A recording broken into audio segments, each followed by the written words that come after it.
All right, folks, welcome to another edition of our Zoom Up. It's our meetup on Zoom. My name is Michael Huggins, coming to you live from Tennessee. I got my co-host today out of Chicago. What's up? Chicago, man, and it's I'm sacrificing today, Michael, because it is 68 degrees out, and I'm in here with you. It's unbelievable What's outside? weather, fantastic, beautiful weather, and a motorcycle. And a motorcycle. Right on. Well, folks, today we are bringing you another story of transformation from a student inside of our community who has used our system, used the process that we have been implementing for over 15 years now. And he's had a total transformation. But before we get into that, I need to remind you that real estate is risky. You need to be surrounded by professionals. You need to dot your I's, cross your T's, and make sure that what you're doing is above board, professional, honest, legal, because if you do it wrong, you could lose a boatload of money. If you do it right, however, it could totally transform your life and your kids' lives and everyone behind you. So get it right and surround yourself with people like us, and we'll keep you on the straight and narrow. I have a question. Go for it. Does anybody else see him sound like a chipmunk at one point? Like he just speeds up to catch up. He been up there for this. Did he? It Yeah. happens every Zoom up, dude. Like you slow down a little bit, then all of a sudden your internet has to catch you up, right? Should I redo it? And you sound no, keep it going. It's fun. But you sound like one of those commercials where you have to read like legal jargon really fast. Oh, okay. It's pretty cool. So All right. maybe I'll talk a little bit. No. Don't understand. Like sometimes you'll slow down and then you'll catch up, right? Okay. That's all I'm saying. All right. This is live TV, baby. Live TV, baby. Got it live. Now listen, one other thing everybody should do. I don't know if you said this. I was so enamored with the speed of your speech. If for some reason you like what you're hearing today, get to a intro, a property tour, or a workshop. So get back in touch with the person who invited you here or sent you this recording so that you can get to an intro so we can describe exactly what this group is doing around the country. Michael's in Tennessee. I'm in Chicago. There's people all over the country with us today. And we've helped over 15,000 people join this group and take on their real estate investing careers. So an intro, a property tour, which we do weekly featuring students deals. You'll actually see the numbers breakdown, or a workshop where we're going over a strategy. That's possible for anybody. Yeah, and these are all by invitation only. They're not open to the public, so you need to get connected with who got you here so you can get that private Zoom link, and then we can get you all the information that you need so you can start getting the benefits from this community that we're currently receiving. Awesome. Okay, well, now that we've covered that, our guest of honor today has been a huge contributor to our community. He's been a pillar for people to be able to lean on, and from what I understand, his business exploded when he came here. He was already an entrepreneur, a proud entrepreneur, but when he came in here and saw what we had to offer, things just went wild for him. A little bit more about our guest, Scott. Yes, I know him very well because we hang out in this office. He came to this office and sat in the chairs as I was doing the meeting. So I was fortunate enough to actually be his first exposure to what was going on here. I think me and my partner both. But since then, he's been huge for us, right? Like he's got an office in the building. In fact, he's probably more here. He's here more than anybody else besides me in this building because he runs a fantastic business. He's helped a lot of community members, A, with their taxes, but B, more importantly, has been in front of the room for our essential study group for at least 9 years now. And that's huge because that's giving. So he doesn't get paid for it. He comes in week after week to help out and get people through their essentials courses, get their stuff set up right so they can actually begin their real estate investing career. So please help me welcome one of my good friends. He won't tell me how old he is, so I keep calling him 100. But Yeah, jokes, yeah. You good, dude. So please help me welcome Mr. Perran Wetzel, everybody. Perran Wetzel. All right. So, is there any particular topic you want me to talk about? Tell us your background, and then tell us how you got started here. Okay, all right. So, my background, I've been an entrepreneur for the last 40 plus years. I've had an accounting practice. I've also been involved in probably 30 or 40 different other businesses because my accounting practice offered me that opportunity to always look for opportunities. And I've been doing audits before with the, IRS audits, regular audits, things of that nature. I have clients from coast to coast. I have helped individuals do corporations. I'm a registered agent for 500 corporations. And my thing is to help people because I'm a problem solver. I can help solve your problem. That means that you be more successful. So that's why I consider myself a problem solver. All right. So how did you get down to this building? Did you invite your wife down or did she No, my invite wife you? invited me down here, Scott. She Okay. came here. She had lost her job. You know, she was making 6 figures, and somebody said, "Was she open to opportunity?" So we came down here. I'm always open for opportunity. So I saw this opportunity, and I took advantage of it. We took advantage of it because she brought us down here. We worked together, and you know, it's been a great experience. You know, helping out this community. Now, Awesome. was it an easy decision because you had already had a successful business that when you saw what was in front of you here? It was an easy decision. Uh, one of the things we didn't want. Let me turn my phone off. We won't continue to ring because I can see now. Live TV, folks. Live. One take wonders. We don't edit around. We don't here. edit nothing. We don't edit. No, we don't editing. It is off, but it's still ringing. It's Ooh, ringing, raw reel. and then it's ringing anyway. Yeah. Okay, now I put it on mute. Sounds good. We got All some right, so it was an easy decision for us because I didn't want my wife to go back into the workforce. For me, I wanted her to be an entrepreneur like myself, and she was open to that idea. And that's Awesome. important. You have to be open to the idea of being in charge of yourself. The hardest thing in life is to be in charge of yourself 24/7. That's why most people have a job because they're afraid to be in charge of themselves 24/7. And you know, I enjoy that. That's good. Yeah, well Yeah. said. I'm usually not in charge of myself. My wife is, but That's how you're still alive. that's why I'm still alive. Absolutely. Yeah. I'd be in big trouble if I was in charge of myself. All right. So Perran, so you came down to the building and we've hung out. You and I are good friends. But what was it about what you saw that night? I mean, what impressed you the most with what was going on with this group? Well, I had experiences in real estate before, and one of the things that I saw a lot was, and Mark Kohler points this out, is that people have these losses on their tax returns, okay, but that doesn't mean they're not making money. And at that point, that was the only thing I saw. All people I knew in real estate that was doing taxes for were losing money. In reality, they were losing money on paper and have a positive cash flow. So it's all about the cash flow as opposed to, you know, what's on the tax return. Okay, good. So I All right. learned that. All right. So you dug into the education and having been an entrepreneur for 40 years and also an accountant. So, and this is going to be good for other people to hear, because if somebody knows an accounting friend, I want them to get your perspective on this, because I hear it all the time. But you'd been doing accounting for such a long time. Was there anything that you could learn from this thing, or did you learn something from this education? Yeah, I learned, you know, a lot of different things, because anytime you're in any profession, you always want to continue to learn, and you learn from individuals. So I've learned from Mark Kohler. He's learned from me, because we all have different perspectives on things. So we learn from each other. We piggyback off of each other in regard to helping individuals, because nobody has all the answers. So the objective is to always be open to information and be able to change. Okay. So I did learn a lot. You have your mouth open like a fish. I thought you had a question. Is there a question rolling out of there? Who is this, me? No, not else. you. I'm talking about God. Michael. I'm talking about Michael. Yeah, I was thinking about a question of like, so you have to have that mindset of, I want to get better, I want to learn more. And there are some people who show up and they're like, I'm already good at my thing, I just want to get something from what you guys are offering. But you came in with this serving mentality, and so why is that? How is that different? How is that supporting you in your business? Oh, one of the things is that I found out. Is it Your phone? Is that your real phone now? No, this is the office phone. Yeah. Pretty soon the pay phone's gonna ring.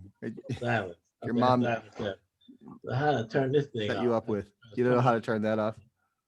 Okay, let me see if I figure out how to turn this phone. Just answer it and then give them the URL so they can join us. No, this my office staff answer the phone. I don't answer the phone. All right, so All right, so my question, here comes Michael's question again. The service mentality of a business owner versus the taking mentality. A lot of people show up wanting to take and take and take because they see the abundance here, but you showed up willing to give. And so what changed in your mindset in order for you to be able to do that?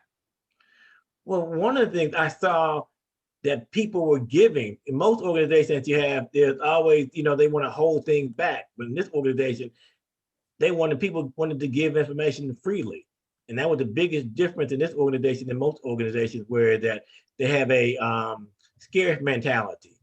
All right. And everybody's trying to keep everything for themselves and think there's not enough for everybody else. And this organization is totally different.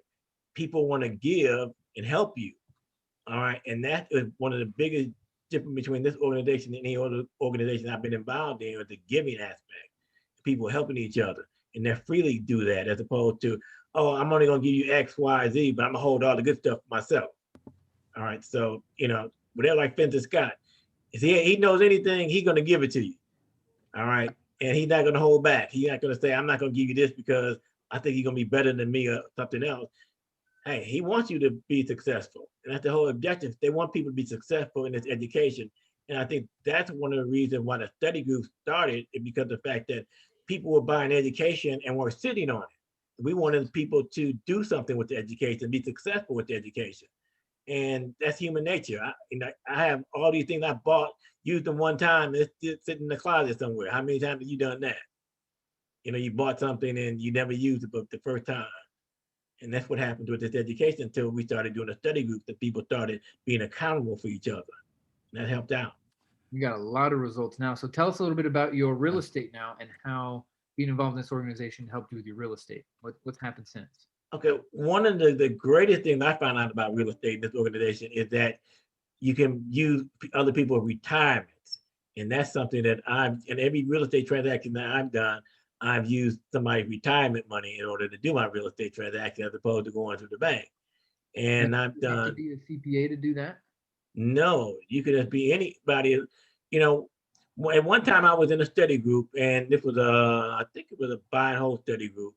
And the facilitator at the time, he asked anybody who was doing a deal, did they have a deal to present? So I get up in front of the room and I presented my deal. I was, looking to buy a 6-unit building. And after I gave my presentation, 3 people in the study group wanted to invest in this 6-unit building. And at the end of the day, 2 people invested in it, and I was able to get this 6-unit building, but no money down, none of my own credit or none of my own money. And I also was able to get it rehab without having to spend any of my own money or my own credit. So, that's something that we learned in the class, how to present your proposal, because money follows a good deal. Yeah, it's a very good point. So do you still have that property? Did you sell it? What did you do with it? Well, what happened to the property is that I was rehabbing it. Somebody set the property on fire. Okay.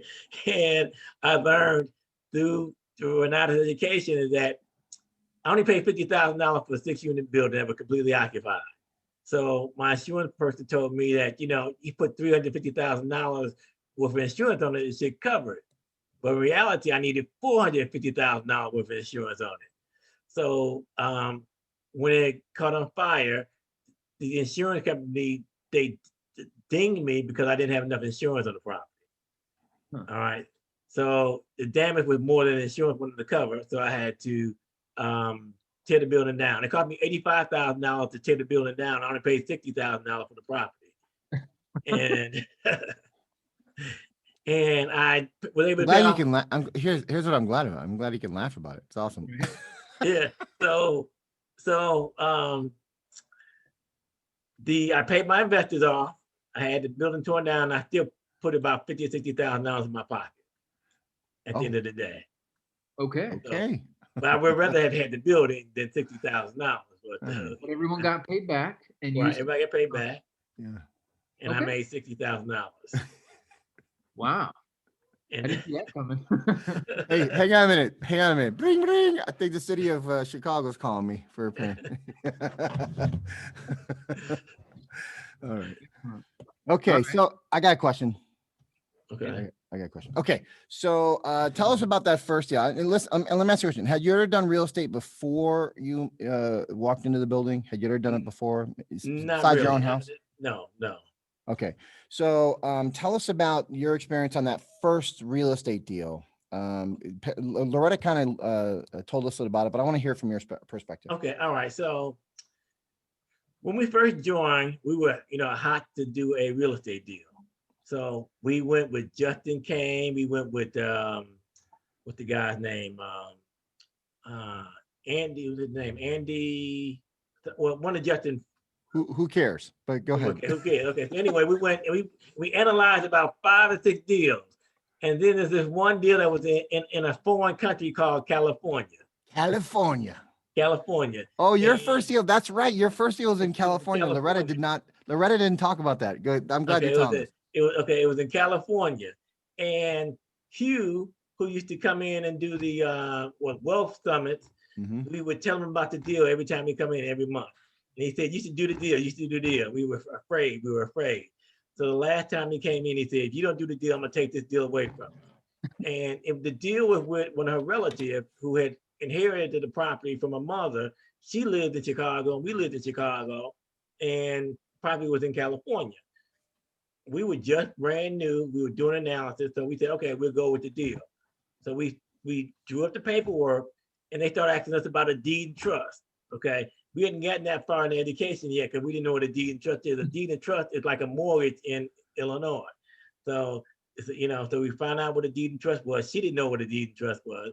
So we made arrangements. We the property was about to be foreclosed on, and that was during the financial crisis when people said you couldn't make money in California.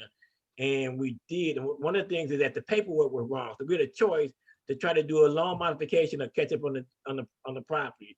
Because we didn't know the law, we decided to catch up on the property, the mortgage. So it was no problem. The property needed to have some rehab done on it.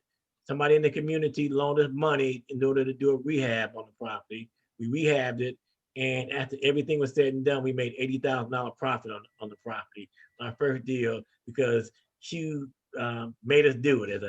I'm gonna take it if you don't. That's the Right. motivation right there. Right. And then the classes were in Arizona. We went out to Arizona. We saw the property for the first time, and everybody in the community helped us because we wouldn't have been able to do it without the community. Because somebody told us a real estate agent we should use, a construction company we should use out in California, and as well as Hugh helping us out. So everybody helped us. We also used Mark Kohler's firm in order to make sure the title and everything was correct, and then it turned out to be a great deal. How much did you make? $80,000 profit. Woo-wee. First deal. In California, when nobody said you could make money in California during with the 2010. There you go. Yeah. Nice. So what was that like? What was that feeling? What was the emotion? Yeah, how It do you was feel when you got great. when you saw that check? We heard Loretta's take on it. Okay. So it was, it was a great feeling that we was able to do a deal and close on it, and everybody turned out to be happy because of the fact that her cousin, she was asking her relatives, help give her money in order to, keep the property, and we were able to help her out. She made some money off the deal, and we made money off the deal because we gave, we agreed to sell her to her with the mortgage plus, giving her some money. Nice. Oh. Win-win-win all the way around. And then what they Win-win. call a subject to deal, because we actually closed on the property before we sold it. So the subject to actually does work. That was our first deal, subject to strategy. Yeah. And you've never heard about that before coming here? Oh no, I would never heard of subject to. That's my conversation with everybody. Hey, would you be willing to subject to this? And they're like, and then I get to They describe. don't even know what it is. It's a life-changing strategy, folks. Life changer, baby. Subject Nice. to. They don't teach you that in college. Everybody on the line that's listening to this recording deserves to learn subject to. Yes. Yeah, that was a great strategy. Yeah, great. A bunch of those too. Cool. All right. Well, So it's we're not. Go ahead. Sorry, Michael. Tell us where you're at now. What's your latest project? What are you looking forward to? What gets you up out of bed? What are you excited about? Okay, right now I'm looking at a condo where individual he lives in Arizona. He lives in Las Vegas, and the association took over the property because of the fact that he hadn't paid the association dues, and they rented it out. And they're right now the tenant is paying. It's a Section 8 tenant. They're paying $1,400 a month in rent, and he only wants $125,000 for the property. No, that's a good deal. So I'm in negotiations now to see about acquiring that property. Keep adding to the portfolio. Right. And the thing about it is, people will know that you were involved in real estate, and people bring you deals every day. So you have to determine which deals are the best deal for you. Nice. Because all the time people, do you want to do a deal? Do you want to do a deal? And I had to, scrutinize them to find out which one is the best for me. Another great reason to be part of a network. Right. The ecosystem. What would you say is the biggest difference between going to college, getting those degrees, getting those certificates, and then coming here and taking this type of education? What's the biggest difference? The biggest difference Well, first of all, it's been 40 something years since I was in college. So I, I had to remember what I did in college. Okay. But the biggest difference, You got to remember if college existed. but the biggest difference is that this education trains you to make money, where college did not train you to make money. It just trains you to be a person who wants to have a job. You know, they train you to how to be work in the system. Where this is something that, you know, you don't work in the system. You can do it. You know, my thing is that, you know, I never had a job in my entire life since I've been grown, because I want to do whatever I wanted to do, when I wanted to do it, with whoever I wanted to do it with, and the resources to do that. So, and this helped me amplify that goal. Excellent. All right. Okay. It was a perfect match. Hey, can I answer that question real quick, since we're asked it?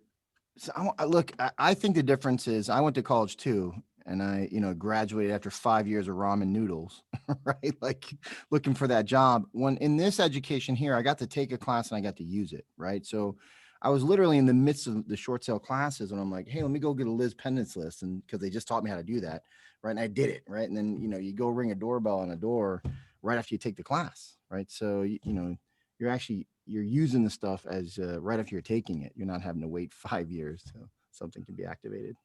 Yeah, that's what we're about here, folks, is we want to inspire you to get off your couch, face your fears, chase your dreams, and make it a reality. And it sounds like Perran is making that the case for himself, and then for a lot of people too, because he's such an influence. So that's what we're looking for here, folks, is to inspire you to make a change. Link arms with us. Is there anything else you want to add to this, Scott? No, I actually want to add that it's been a good time here.